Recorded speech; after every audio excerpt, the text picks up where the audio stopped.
Praise the Lord. இன்னைக்கு டிராயிங்கான Bible வசனம் பார்க்கலாமா? சத்திய ஆவியானவர் யோவான் 16வது அதிகாரம் 13வது வசனம், அப்போஸ்தலர் 1வது அதிகாரம் 8வது வசனம். ஃபர்ஸ்ட் நம்ம யோவான் அதிகாரத்தை தியானிக்கலாம். இந்த யோவான் 16வது அதிகாரம் 13வது வசனம். சத்திய ஆவியானவர் அவர் வரும்போது சகல சத்தியத்துக்குள்ளும் உங்களை நடத்துவார். அவர் தம்முடைய சுயமாய் பேசாமல் தாம் கேள்விப்பட்டவைகளை யாவையும் சொல்லி வரப்போகிற காரியங்களை உங்களுக்கு அறிவிப்பார். அதாவது சத்திய ஆவியானவர் நமக்குள்ள வரும்போது சகல சத்தியத்துக்குள்ள நம்மளை நடத்துவாராம். அதே அதிகாரம் 8, 9, 10, 11 வசனம் சொல்லுது, நான் ரசிக்கிறேன். அவர் வந்து பாவத்தை குறித்தும் நீதியை குறித்தும் நியாய தீர்ப்பை குறித்தும் உலகத்தை கண்டித்து உணர்த்துவார் அப்படின்னு சொல்லி வந்து சொல்றாரு. பரிசுத்தாவி நம்மளுக்குள்ள வரும்போது 3 விஷயத்த கண்டித்து உணர்த்துவாராம். பாவத்தை குறித்து, நீதியை குறித்து, நியாய தீர்ப்பை கொடுத்து. ஸோ அதே அடுத்த வசனம் சொல்லுது, பாவத்தை நீதியையும் நியாய தீர்ப்பு சொல்றாங்க.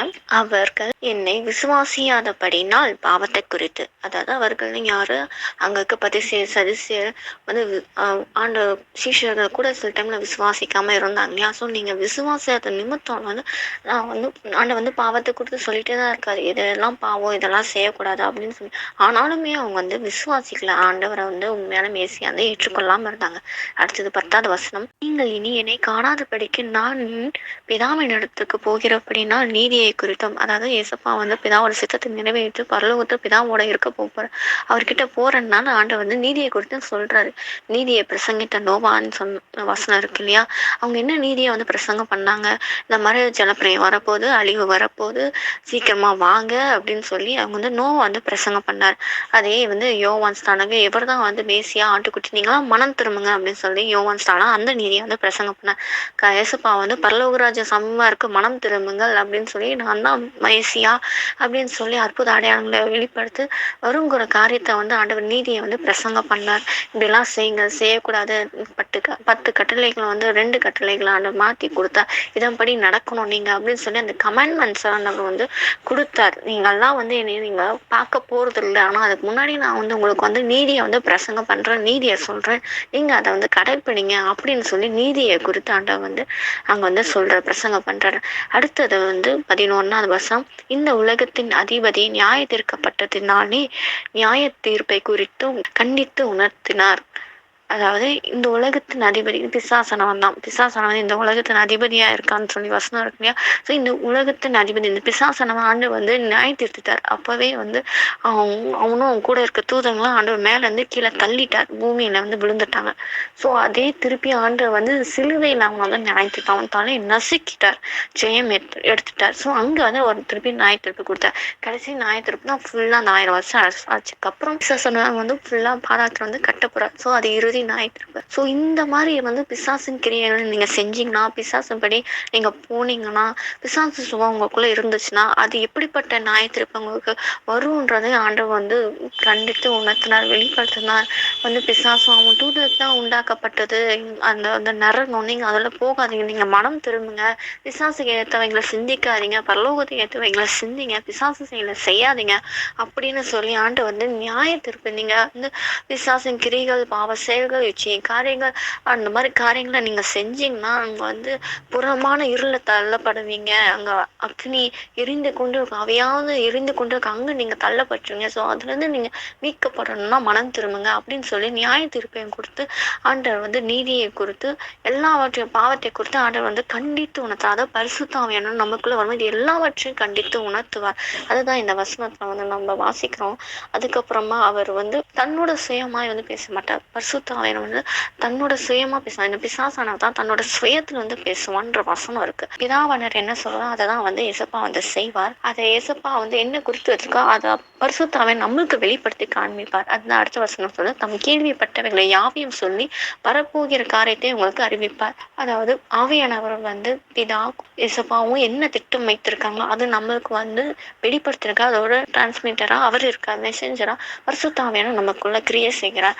அவர் என்ன சித்தம் வாக்குத்தம் வைத்திருக்க இந்த காரியம் நடக்கணும், நடக்கக்கூடாது, இதை செய்யணும், செய்யக்கூடாது, இது ஏசப்பாக்கு பிடித்த காரியம், இது பிடிக்காத காரியம், இப்படிதான் பண்ணணும் அப்படின்னு சொல்லி நம்மளுக்கு அந்த வெளிப்படுத்தி டீச் பண்றதுல வந்து பரிசுத்தாவியானவர் நம்ம கூட இருந்து நமக்கு கைடன்ஸா இருக்கிறார். அதான் வரும் காரியங்களை இனி வரப்போறது சேர்க்குது, இவனுக்கு இந்த மாதிரிலாம் நடக்க போகுது, நீ வந்து எச்சரிக்கையாரு, நீ விழித்தந்து ஜெபம் பண்ணி எப்படி பேதுருக்கு ஆண்டவர் வந்து நம்ம பிசாசனை ஒண்ணு சோதிக்கிறதுக்கு வந்து கேட்கறான்ப்பா, நீ விழித்தந்து ஜெபம் பண்ண, நான் உனக்காக நான் வந்து ஜெபம் பண்றேன்னு சொல்லி ஏசப்பா வந்து பேதுருவை பார்த்து சொன்னார் இல்லையா. அந்த மாதிரி வரும் காரியத்தை வந்து முன்கூட்டியே வந்து ஆவியானவர் நம்மளுக்கு வந்து வெளிப்படுத்தார். ஸோ நம்ம விழிப்புணர்வு வந்து ஆவியானவர் சத்தத்தை கேட்டு அதன்படி நடக்கும்போது ஜெபிக்கும் போது நிச்சயமா அதுல இருந்து அந்த தப்பித்து கொள்ள முடியும் அந்த போக்கையை ஏற்படுத்தி நம்மளை வந்து பாதுகாத்து நடத்துறதுனா ஆவியானவர் நம்ம கூட இருக்கிறார்.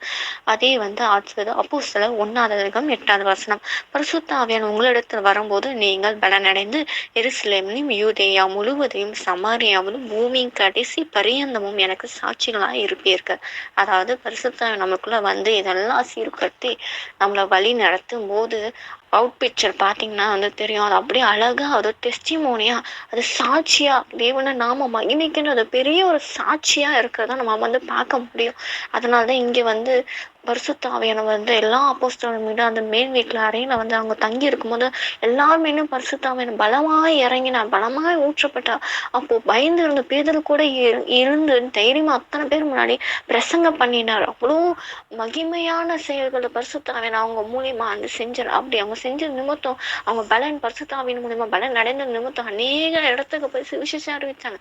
என்கிட்ட வந்து பொண்ணும் வெளியும் இல்லை, ஆனா ஏசு நாம இருக்கு, ஏசு நாமத்தை நட அப்படின்னு சொல்லி அந்த சப்பானியை பார்த்து சொன்னாங்க. ஸோ அப்படிப்பட்ட பிரமிக்கத்தக்க காரியங்களை பரிசுத்த ஆவியின் நிமித்தம் இவங்க அற்புத அடையாளங்கள் நிறைய செஞ்சாங்க.